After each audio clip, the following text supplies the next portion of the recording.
Friends of Biblia Libre, I'm Edgar Escobar. Welcome to the new program. And today we have to do another expose program, because here we don't stay silent. Because exposing false doctrine is not just about denouncing heresies, but also about exposing behaviors that go against the word of the Lord. And this is clearly a case that involves both false doctrines and behavior that goes against the ethics and morals that should prevail in a Christian, and especially in a minister of the gospel. And we're going to talk about the case of Pablo David Serrano Muñoz. This man has been a pastor in Bilbao, Spain for many years. He had an independent church called Cielos Abiertos until it was discovered that he had fallen into adultery. The pastors in the area wanted to support him, to help him, but he sought help from Ministerios de Ebenezer. And it seems that in Ebenezer, it doesn't matter who asks them for help as long as they give them backing and pay the tithes. Well, it seems, allegedly, they support him. So he turned his church into Ebenezer, Bilbao, and he began to develop his ministry there. Time later, it was discovered through a lawsuit that he had been unfaithful to his wife with a girl under 18 years old. And that's where the scandal begins. Oh my God! And yes, gentlemen, the Spanish authorities investigated the case and sentenced this man to 2 years in prison. We have the documentary evidence. We have the sentencing document. Look at what it says here. Principal liability and participation. The accused, Pablo David Serrano, is criminally responsible as a principal according to Articles 27 and 28, first paragraph of the Penal Code, for having directly and materially carried out the acts. And which acts? Well, it says right there, according to Article 182.1, the crime of sexual abuse of a person older than 16 and younger than 18 years old, abusing a recognized position of trust, authority, or influence, is punishable by imprisonment from 1 to 3 years. Yes, gentlemen. The girl was underage. In fact, all of this seems to have started much earlier. So they charged the man. The man is sentenced to 2 years in prison. He tries to appeal the verdict. And this is what they told him during the appeal. We dismiss the appeal filed by the legal representation of Pablo David Serrano Muñoz against the sentence of December 28, 2020, issued by the Provincial Court of Vizcaya, second section, in the ordinary criminal case number 59/2019, for the crime of sexual abuse of a person over 16 and under 18 years old, which is confirmed with the imposition of costs on the appellant. But he was not only found guilty and sentenced to 2 years in prison, but also he was prohibited from serving in ministry after his release from prison for 3 years for each charge. There were 2 charges, one for abuse and the other for taking advantage of his position of power over the abused person. So it would be 6 years in which he could not minister or be a pastor, at least legally. The sentence reads as follows. Likewise, and in accordance with the provisions of Article 192.3 of the Penal Code, the accused is sentenced to disqualification from exercising any profession or occupation for 3 years for each of the crimes, specifically referring to the profession or occupation of evangelical pastor. But immediately after getting out of prison, the man went back to his church to preach. Yes, gentlemen, he went back to preach and continued as if nothing had happened. We have evidence that he had been preaching for a long time, like here in these photos from January 11th, or in these photos from January 17th, where he was there giving a talk on the Holy Spirit, or these from February 1st, or these from February 19th, participating in an event called Palabra Rema at Ebenezer, Bilbao. Even the previous year, in 2025, they celebrated his birthday with great fanfare. But it's worth clarifying that in 2021, that is after he had already been sentenced, the law in Spain changed. And any abuser was completely disqualified for life from holding this type of position. Obviously, due to the type of offense they had committed. Article 57 requirement for access to professions, jobs, and activities that involve regular contact with minors. It will be a requirement for access to and practice of any professions, jobs, and activities that involve regular contact with minors not to have been convicted by a final judgment for any crime against sexual freedom and integrity classified under Title 8 of the Organic Law. In other words, let me translate this. This man should never have returned to the ministry at any point. Never. He cannot return to being a pastor. He cannot be in front of a group again. However, as we have already seen, he keeps doing it. He has continued doing it since he got out. And here we have proof with this video. Let's see if our pastor recognizes the voice of his sheep. Blessings, pastor. Welcome, how are you? Pastor, welcome. And obviously, he kept spending time with young girls, as this photo shows. And this is where the plot twist comes in. It's not just that he's an abuser, that he was an abuser, that he was sentenced and then returned to being a pastor. No, don't think it ends there. No. He goes back to the church and allegedly he does the same thing again with another underage girl. Thank you. But this time the parents didn't stay quiet. And while there was a scandal outside the church and everything. I'm from Peru. My family is from Peru. To your daughter, sick. You are sick. You are a liar. Answer the phone. Disgusting. We even got chats that were provided by the family of this new girl where he first scolds the girl's father for all this. I don't want a daughter in sin. Don't write anymore. If you love her so much, then make her happy. The pastor replies, are you that harsh? Yes. What a shame. I love God above all things. And the pastor responds, just so you know, I have respected your daughter to the fullest because I have feelings for her. But I will never treat her the way you do. She's your daughter. You had the chance to have her. And you didn't ignorant. And you know, that's true. We're a buffer for me. And there's a lot of material we have there, which obviously doesn't need to be brought up today. But where has he talked to the alleged pastor about this relationship that apparently, according to the chats we have, is it obvious that it exists? Again, with a new underage girl, which is why this girl's parents decided she should leave the country. Now then, the man's wife, because here's the other plot twist, the pastor's wife is aware of all this.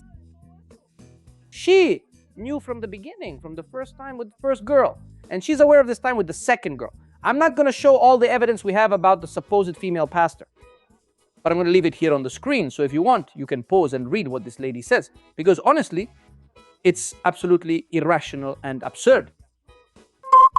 Basically, what she's doing is defending her husband. She questions the minor, blaming her for destroying her home, and she claims to be in love with her husband, and that her husband is still in love with her, and that they have continued to be intimate after he started the relationship with the girl. She also says that she will never grant him a divorce. I won't even tell this lady, ma'am, please have at least a little self-respect. But don't believe me. We spoke directly with someone who has been an eyewitness to this whole La Rosa de Guadalupe soap opera, who gave us direct information about what really happened. Listen. Well, we already know the whole story, but to corroborate exactly what we're saying, we have a special guest who knows the case very well. He is Jeffrey Punco. Jeffrey, God bless you. How are you? Hello, my friend. Very good. Here from Spain. Very good. From Bilbao. My dear brother, you know this case in depth. You have been at the forefront here. You have had to experience this whole process. Tell us, what is your connection with Pablo David Serrano Muñoz? Well, look, I came to faith, first of all, thanks to the Lord, and thanks to the fact that back then they welcomed me very warmly, right? A very, very lovely family back then. And with them, I grew up and was almost like an adopted son, you know, in the pastor's house. I mean, you know them completely and you know them fully. How many years have you known Pablo? Wow, I actually think my baptism, actually, he baptized me was in 2000. I think it was in 2017. I think so. So I accepted the Lord in that range of years from 2017 to 2020, 2019, 2020, when that bond was broken, right? With him, Very well. You know them perfectly. You lived with them. You were also at church with them. And you also met the first girl, the girl we're talking about, the one he had a relationship with and for whom he was sentenced, right? You knew this girl personally. yes, of course, I know her very well. I know her very well. We were very good friends, very good friends. She came to the church back then, which was called Cielos Abiertos, with her family, her mother, her siblings. We had a very, very good relationship. And so you witnessed the relationship he had with this girl. Do you think he was some poor victim of that girl? Like, well, we already saw that it seems she came onto him on some occasions. Hmm. Yes, for me the process was quite long, and then to find out what had happened. But I think the exact moment was when I found myself in court listening to his statements of everything he was saying and all the evidence he was presenting. And when she also entered the courtroom and said everything that had already happened, that's when something happened inside me. I said, wow, this can't be. There was manipulation here. Here there was emotional manipulation, of course. In the end, the girl also ended up falling in love because of his way with words, because of the authority he used. So I understood that there really was a victim here, right? No, it wasn't a mutual relationship. There was a victim, and I had believed the previous story, right? The one he told before. You believed the whole story he told. But in court, you realized that she was the victim. How old was she? How old was she? By then, she must have already turned 17, close to 18. Yes, 17, 18. So we're talking about a relationship that happened between ages 16 and 18, according to what's written on paper, right? And how old would Pablo have been? Ugh, he was around 40 something, right? Much older. I think he's close to 50 now. He is discovered. A group of pastors tries to help him, right, over there in Bilbao, but he refuses. And what does he do? Eh, uh, I experienced it this way, right? I experienced it this way when the pastors came to help to try to restore him. He just closed that door.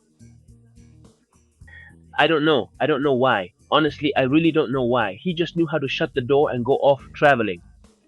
He travels to Honduras, accepts the covering from there, from that church, from Benecero, Honduras, and he comes back saying, no, now we're with Benecero. We're going to make the transition. And then he starts to implement everything related to the Benecero system. And then the complaint is filed. He ends up in prison for 2 years. Then he gets out. And how does the church receive him after he got out? When I found out about all that, some people told me that they had said that when he was in prison, they told others he had gone on a trip. Some said he went on a trip. Others said they went to, and he comes back like a hero. He comes back like a hero. In fact, I had a conversation with a good friend of mine who had stayed. Yes, it must be, where he told me that no matter what, because when I left the church, whether you're right or not, or whatever you're doing, my father, they called him father. I'm never going to leave my father. Whatever he does, I'm never going to leave him. And I have the conversation where he tells me all that, and I was left thinking, this is incredible. Total pastor worship. Totally. He started pastoring right after he came back. Yes, I don't know if he waited for a while, but I know that there is evidence that he came back again. He started shepherding again, taking his position as pastor again, and having authority again, right, over the congregation. This is terrible. He was there. We have evidence. We've already shown it. That he has been shepherding all these years. But besides that, He went back to his old ways, it seems. Tell us a little about that. Yes. Wow. Well, look, I had already completely forgotten all about that. I already went through my own process after leaving, Ebenezer, and then I started to understand that for me, I was already in a cult, because it meant distancing myself from my friends, distancing myself from people I already knew. So it was a tough process, but I was already growing in another church, and honestly, I was doing very well, very calm, and thank God. The Lord, together with my family, gave us the opportunity to carry out a ministry, a ministry in a small town. And one day I get a message: Jeffrey needs to talk to you. I picked it up and he said, Jeffrey, It's happened again. I was like, what? It can't be. It's happened again. he's abused another girl again, and I don't know what else. And I was saying, this can't be. And that's how it was. That's how I found out that, once again, it happened again. My God. That's incredible, brother. So, did it happen again with a young girl? What year? How old is the girl? How old? Look, it's almost exactly the same. I mean, almost exactly the same thing happens. When she was between 16 and 18 years old, when he starts talking to her, having contact, and all that. Now, the girl is currently 19, right? But it starts when she's 16. The same. I don't know how to tell you, but the same move, right? With her. So, between her, 16 and 19, 18, who is now 19, he started sweet talking this girl. All right. We have presented evidence of him writing to her and having conversations with the girl's father. We have also presented evidence of this, apparently, allegedly, happening again. Right? The question is he still pastoring? Look, I think that in this whole situation, I remember that the mother told me something. She said to me, this time they've messed with the wrong family, right? Because they really didn't take it so lightly this second time. They, as a family, did the investigation. For me personally, I think the most important thing, and what I told the family, was their restoration, that they came together as a family, right? But it's true that David insisted.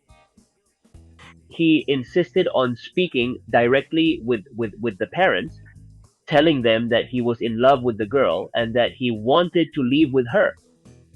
So that's why the father was angry. The mother was angry. Like, wait, what are you saying? You're married. You already did this once before, and how can you come and tell us this, right? That's where that anger comes from the family. And in the end, it's justified. It's his daughter, his only daughter. From there was that conversation, right, between David and the father, and you can see the father is upset. In the end, you being a pastor, you being my pastor, you get involved with my daughter, and on top of that, you come to tell me that you want to leave with my daughter. Obviously, I'm going to get angry, right? And of course, with the daughter too. In the end, sin entered the home, and he was furious, right? And it's sad. It's sad, everything that's happened, honestly. Yes, but he keeps pastoring. And neither Ebenezer nor the state has said anything, because he shouldn't be doing that. No, currently I understand that he's not. As far as I know, I understand that he's not preaching. But the church, yes, the church, has happened before. They wait and pray for him to return. Yes, that's the heart of the matter, that they're waiting for him to repent. Like the pastor says in the message, she says, no, I'm not going to divorce him. I'll wait because he's going to come back, and he'll come back. And that's the same thing they did before. It seems like they want to do the same thing in this case. As for him coming to Ebenezer, well, who knows? Who knows? Because the church stays there. Well, the pastor, they say they'll keep doing their events, their stuff, as if nothing happened. But the people who opposed what happened, they have to be shunned.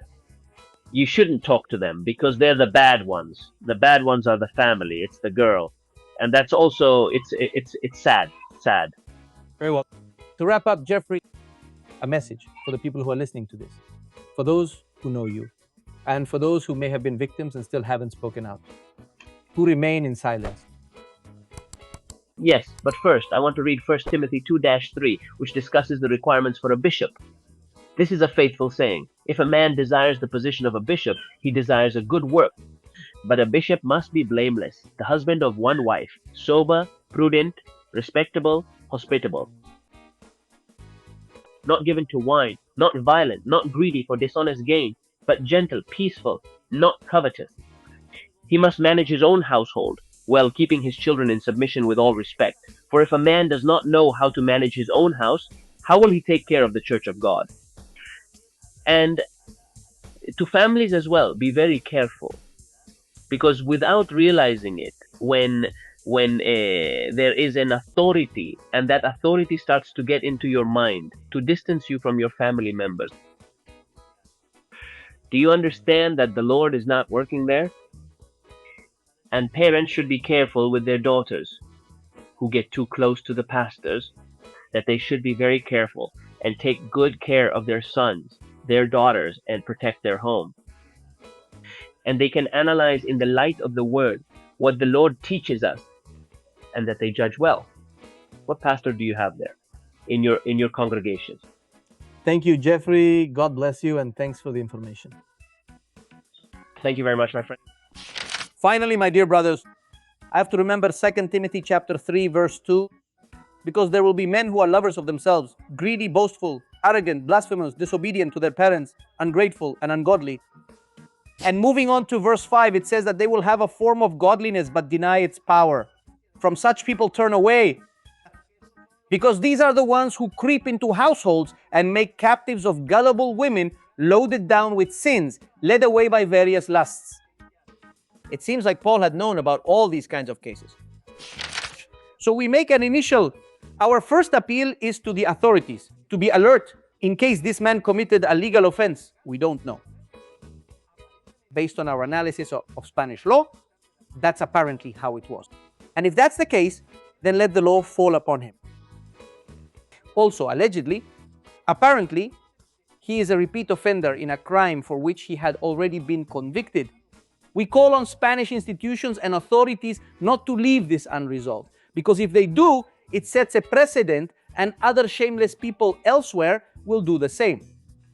Secondly, we call on the church to step up and prevail, to respond, because when you let someone use the name of the church and you're not paying attention, and it may be that they are not the ones responsible for what this man has done, but now that what he has done is known and people are aware of it, then say, this man no longer works with us.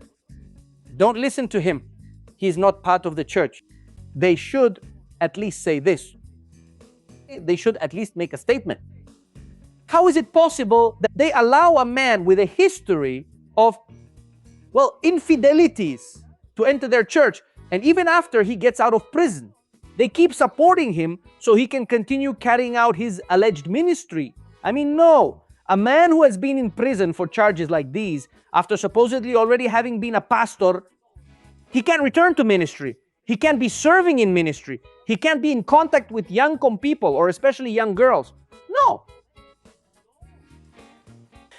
The law says it clearly, and churches should make that a rule too, because they are people who are no longer blameless. They are people who, even if they have repented, they already bear the mark of having committed a very serious sin and of having done something illegal. So we are calling on all these people, especially those involved with the law in Spain and the local church. If you are there at Ebenezer Bilbao, be careful. If you see similar cases like this, contact us at biblialibra@gmail.com. If you have evidence, we'll investigate and publish it. We want Pablo to come out and share his side. We invite him. Here he is. He's on our screen, so he can give his version of the events. We want to hear what his version is. But definitely beyond that, He should never have been preaching. Not even once after he got out of prison. That's the right thing. What do you think? Share your opinion in the comments and repost this video on social networks to help prevent this elsewhere. Like and subscribe to our channel. Thanks for joining us at Biblia Libre.